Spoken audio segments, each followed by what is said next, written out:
The chamber of the Galactic Council smelled of ozone and old power.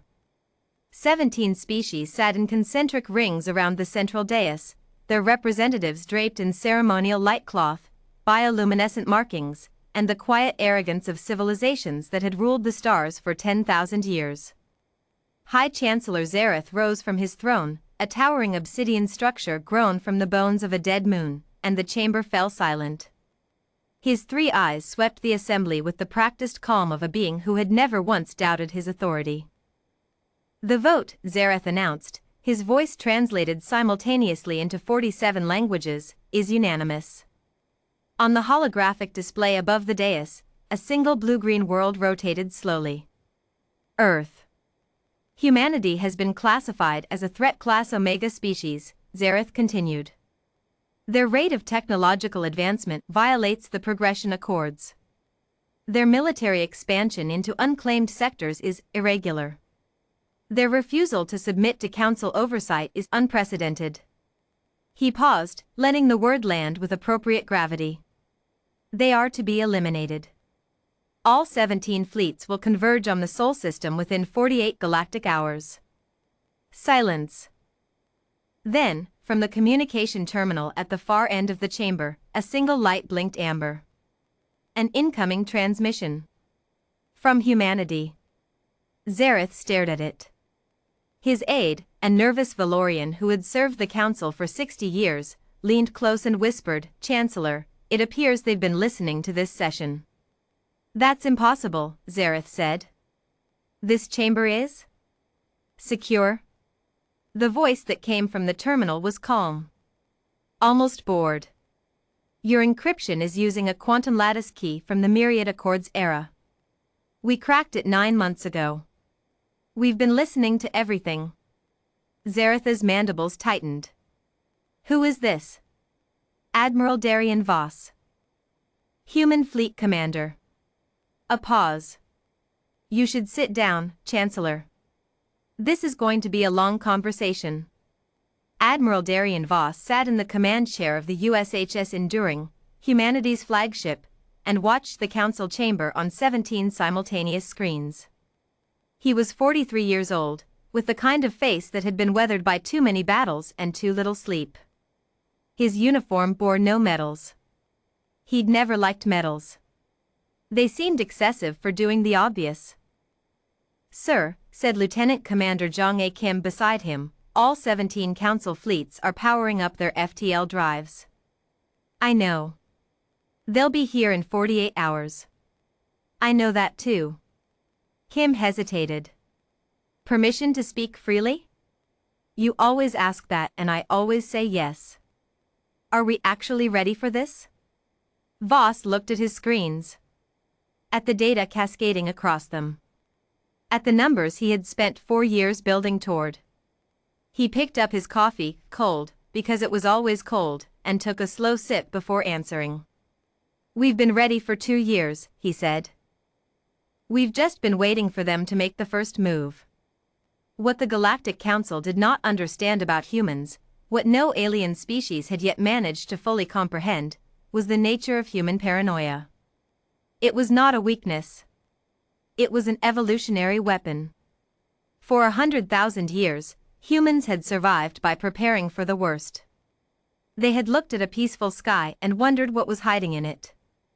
They had built walls before invaders came, stockpiled food before famine struck, and designed vaccines for diseases that didn't exist yet. When humanity had first made contact with the Galactic Council 40 years ago, the diplomatic delegations had smiled and nodded and signed the cultural exchange agreements. They had attended the banquets. They had marveled at alien technology with appropriately wide eyes. And then they had gone home and quietly begun reverse engineering everything they'd seen. Not out of malice. Out of habit. The Council had assumed humanity's rapid advancement was recklessness. They had assumed the unclaimed sector expansion was ambition. They had never considered that it might be preparation. "You want to know why we expanded into those sectors?" Voss's voice came through the council chamber's speakers, conversational and steady. 18 months ago, our deep space monitoring arrays detected your fleet movements. The convergence pattern, that's what our analysts called it. 17 fleets, shifting by fractions of a degree every 6 weeks. Pointed at Sol. Zareth said nothing. We needed buffer space, Voss continued. We needed early warning stations. We needed allies, and yes, we've been quietly talking to the Valorian separatists, the Keth Collective, and the Dawnborn Free Systems. They have grievances with your council too, Chancellor. Turns out, when you tell a species they're too primitive for full membership for long enough, they start to resent it. The Valorian representative in the chamber made a small sound. Quickly suppressed. You have been busy, Zareth said, his voice dangerously low. We're humans. Busy is our natural state. Voss set down his coffee. Here's what's going to happen in the next 48 hours, Chancellor. Your 17 fleets are going to jump to FTL. They're going to travel towards Sol. And about 11 hours into that journey, they're going to drop out of FTL, not by choice, because we've seeded every probable approach vector with mass interrupt mines. Nothing lethal. Just disruptive. Silence. At that point, Voss continued, they'll find themselves surrounded. Not by our fleet. By 312 automated defense platforms, each one running an AI targeting system that we've been quietly improving for 4 years. The platforms won't fire unless fired upon. But they will not move. You're bluffing, Zareth said. Chancellor. Voss's voice was patient, the way a teacher is patient with a student who keeps making the same mistake. We mapped your chamber's security systems. We decrypted your communications. We predicted your vote before you took it. We have been, with respect, several moves ahead of you for quite some time now. A pause. Does it sound like we're bluffing? The chamber erupted. 17 species talking at once, voices climbing over each other in panic and fury and disbelief. Zareth raised one hand. Slowly, the noise died. What do you want? The High Chancellor asked. Renegotiation, Voss said simply. Full membership in the Galactic Council for Humanity. Full membership for the Valorian Separatists, the Keth Collective, and the Dawnborn Free Systems. Reform of the Progression Accords, because a law that penalizes species for advancing too quickly is not a law, it's a leash. And a formal acknowledgement that the elimination vote was illegal under the Council's own charter, Article 7, subsection 4, which requires unanimous consent only when all member species are present. You didn't invite humanity to the vote, Chancellor. Another silence. Longer this time. You've read our charter, Zareth said slowly. We read everything, Voss replied. We're a very anxious species. It helps to know the rules. The ceasefire was signed 6 days later. It was not a perfect document. No ceasefire ever is. But the Galactic Council was restructured for the first time in 4,000 years, and 4 new species, including humanity, were granted full membership with voting rights. High Chancellor Zareth retained his position, though his 3 eyes had developed a slight, permanent twitch. He was heard to remark privately that negotiating with humans was the only experience in his long career that had genuinely frightened him. Not because of humanity's weapons.